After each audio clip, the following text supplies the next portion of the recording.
Hello, I'm Jason Barron. I'm feeling fatigued.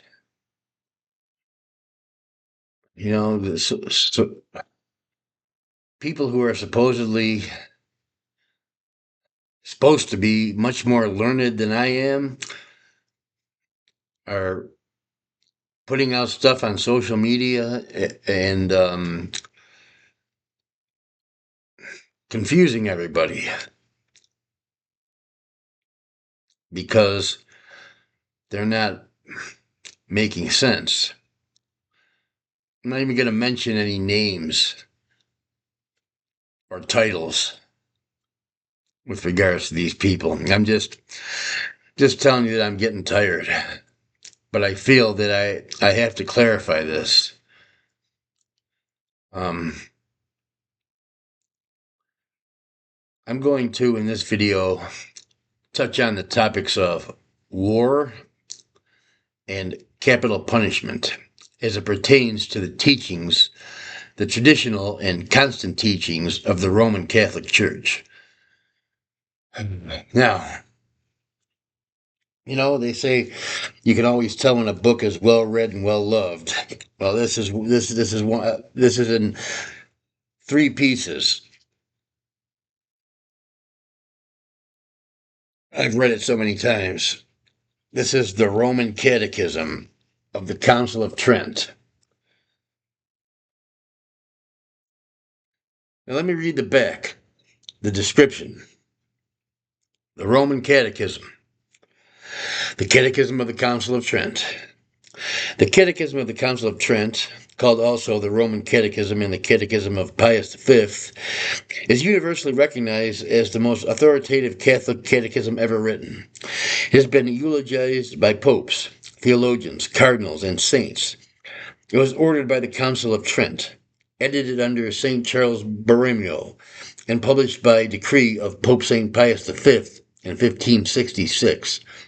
Pope Leo XIII recommended two books for all seminarians: St. Thomas Aquinas' Summa Theologica and the Catechism of the Council of Trent. Most recently, Joseph Cardinal Ratzinger, and I'll step in here, who, as we know, later became Pope Benedict XVI.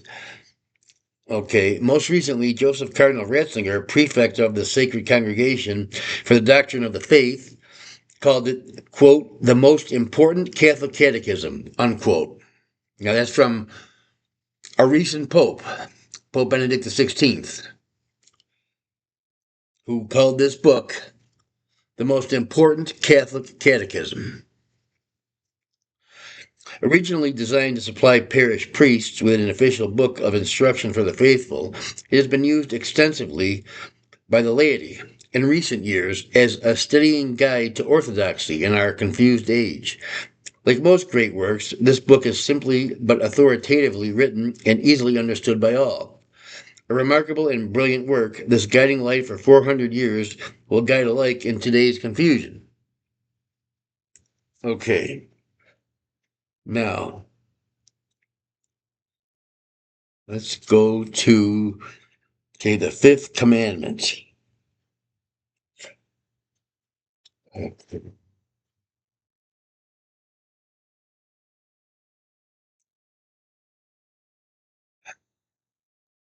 Okay, there's two parts to this commandment. There's the prohibitory part and exceptions. Um, I'm only going to read to you for this video two of the exceptions to the fifth commandment: "Thou shalt not kill." Okay, this is one exception. Another kind of lawful slaying belongs to the civil authorities, to whom is entrusted power of life and death by the legal and judicious exercise of which they punish the guilty and protect the innocent. The just use of this power, far from involving the crime of murder, is an act of paramount obedience to this commandment which prohibits murder. The end of the commandment is the preservation and security of human life. Now, the punishments inflicted by the civil authority, which is the legitimate avenger of crime, naturally tend to this end, since they give security to life by repressing outrage and violence. Hence, these words of David: "In the morning I put to death all the wicked of the land, that I might cut off all the workers of iniquity from the city of the Lord." It's Psalms, Roman numeral C8. Okay. The second one, killing in a just war. In like manner, the soldier is guiltless who, actuated not by motives of ambition or cruelty, but by a pure desire of serving the interests of his country, takes away the life of an enemy in a just war. Furthermore, there are on record instances of carnage executed by the special command of God. The sons of Levi, who put to death so many thousands in one day, were guilty of no sin. When the slaughter had ceased, they were addressed by Moses in these words: "You have consecrated your hands this day to the Lord."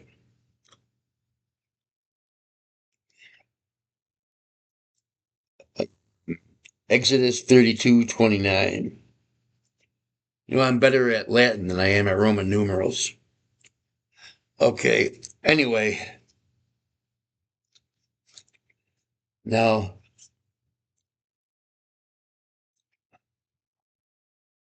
this book is telling you, and again, the pages, it is 421 to 422 for what I just read, and regarding the fifth commandment and the Roman Catechism, the Catechism of the Council of Trent.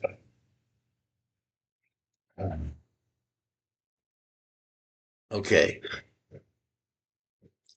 Um, Now, what the book is telling you, I'm just going to focus on for this video. I'm going to focus on the capital punishment part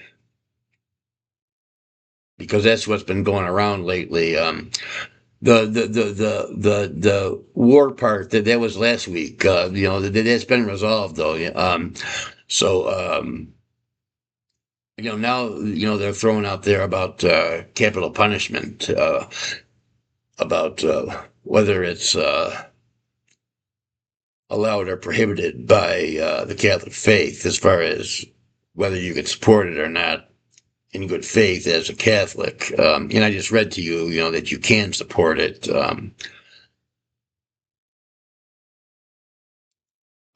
See, the thing is, um,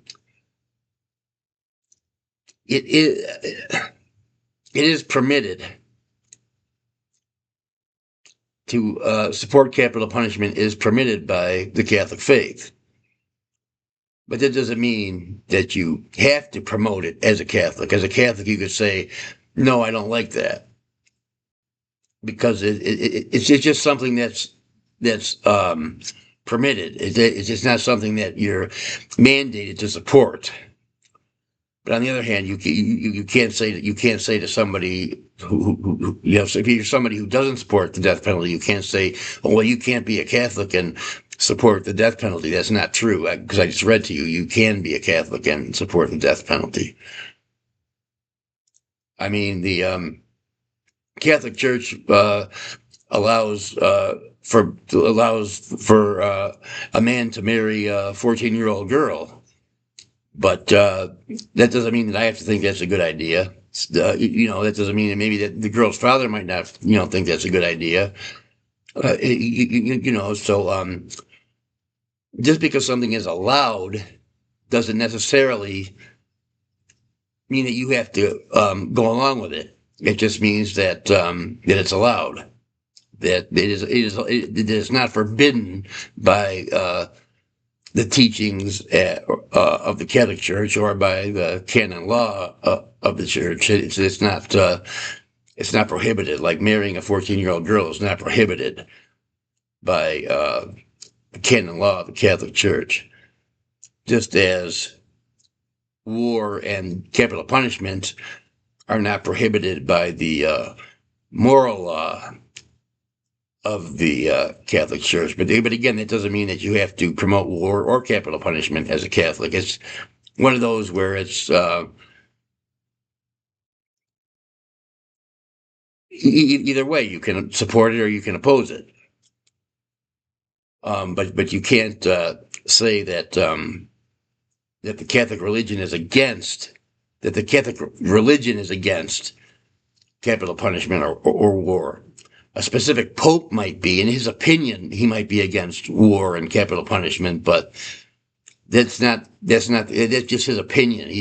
That's not the Catholic religion. That's not the Catholic religion is bigger than any one pope. The Catholic religion, the Catholic Church states that yes, you can, as a Catholic, go to war. Yes, as a Catholic, you can be a minister of death and work in a prison and pull the switch, pull the lever, or whatever, and no, you would not be excommunicated for that. Nor would you be excommunicated for promoting the death penalty or for joining the military. Catholics are not prohibited from joining the military. That we all know that.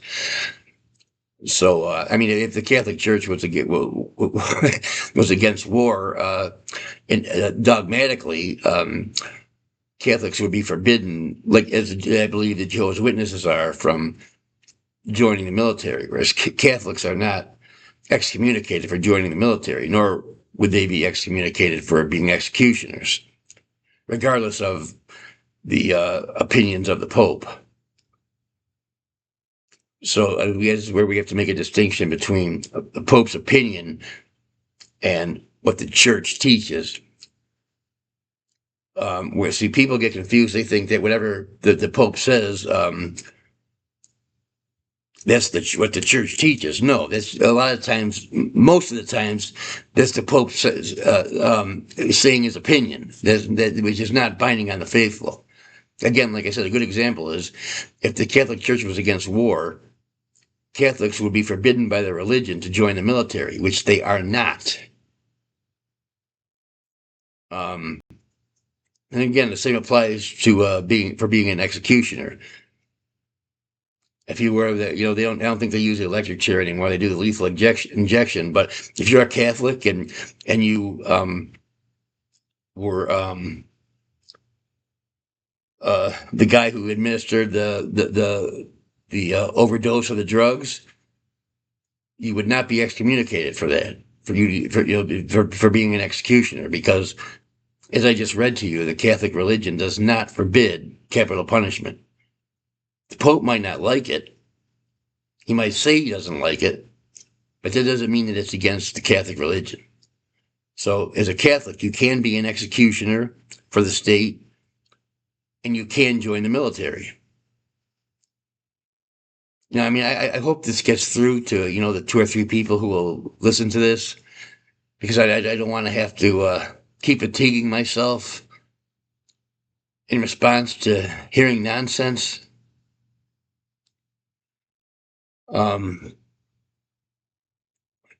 It's like the nonsense just doesn't stop. I mean, there's no reason for this kind of confusion.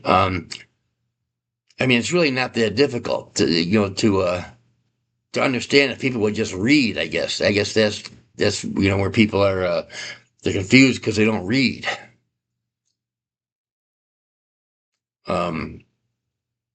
It's kind of like it's like the Pope has to follow rules just like the President of the United States does. The President has to follow the Constitution.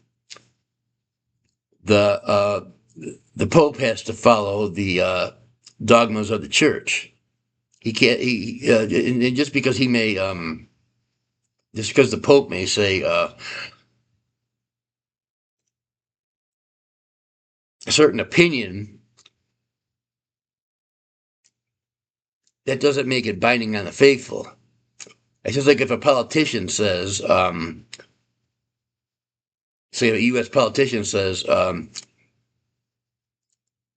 freedom of speech should be censored. That doesn't make it so, because the Constitution says that we have freedom of speech.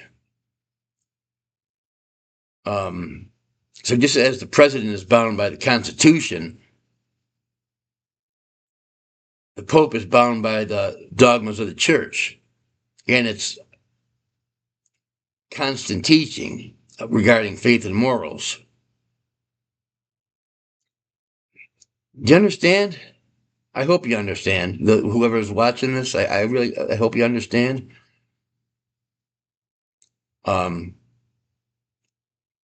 The Pope is bound by rules, just as the president is. Just because he says something, that doesn't make it law. Expressing an opinion is not a de fide doctrine. Just as a politician expressing an opinion doesn't make it a law.